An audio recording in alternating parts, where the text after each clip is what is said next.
Hey guys, we are on our way to Be Well Honey, and I am so excited about this because I have been trying for almost a year to get an interview with the owner. They do it right. It is low-temp pasteurized, so it still has some of the healthy components in there, but we're going to let the owner talk to us.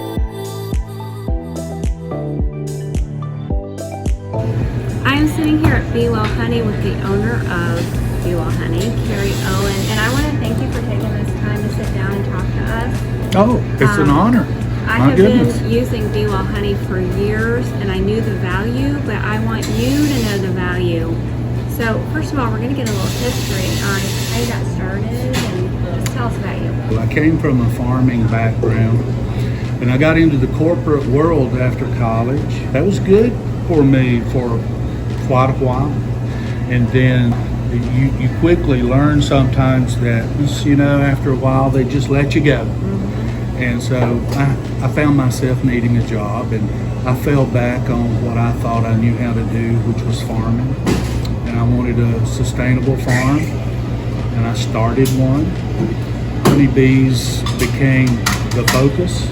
Everything else I wasn't too good at, but I was pretty good at honeybees. And we started making as much as we could, and Garner's Natural Market called one day and said, "Hey, we hear you make honey."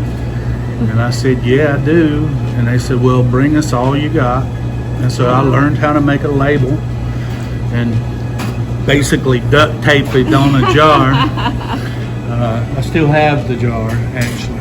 Then I got certified, and I went to work with Clemson University with Dr. Hood.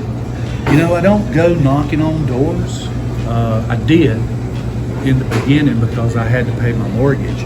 I had 2 small kids, and I'd just throw some cases in the truck, and I might drive all the way to Blowing Rock, North Carolina, but I came home with mortgage. But I was delivering honey on a flatbed truck, had cases of honey on the back with ropes tied across it, backed up to the loading dock, and these guys were out by the dumpster smoking. It looked like bikers. And they said, "Hey, can we help you unload?" And I said, "Sure." Well, I found out later it's Big Daddy, Trot Daddy, and JP, who are actually the managers over the district of Whole Foods. Oh, wow. And I went into the office, and he said, "How many stores do you want to be in?" And I said, "Well, I'll take the Southeast." And he went, Wow. and all of a sudden I had the Southeast Whole Foods. So I would like for you to tell us about the benefits. First of all, the benefits of local, but also the fact that you're low-temp pasteurized. That's correct. We actually use milk tanks. We used to use heater belts, and in certain places where that belt was, it would get a little bit too hot, hotter than I wanted it.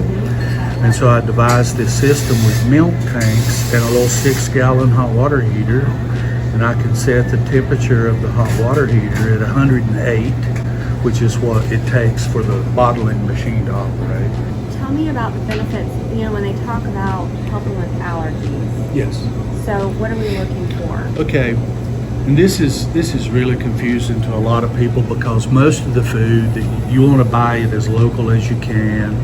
But if you live beside of, let's say, a big field, and that big field's just growing wild, and it has goldenrod, and goldenrod's blooming everywhere, and you're allergic to goldenrod, it would be very good for you to find a beekeeper close to that field of goldenrod so that you can take the honey and the pollen from the goldenrod to build up an immunity.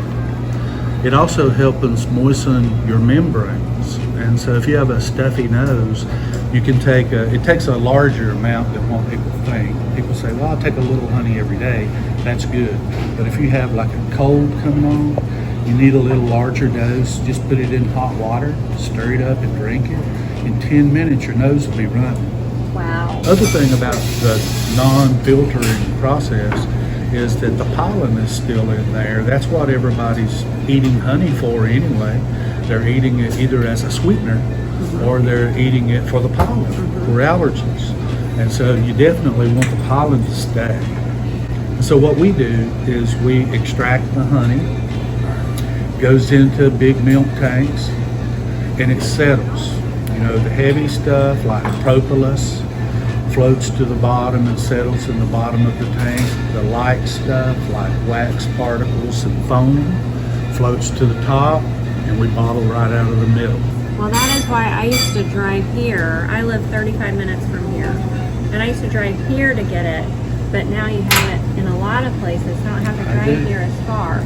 I do. We've been blessed on that part. We're remodeling the natural market to become more of a deli.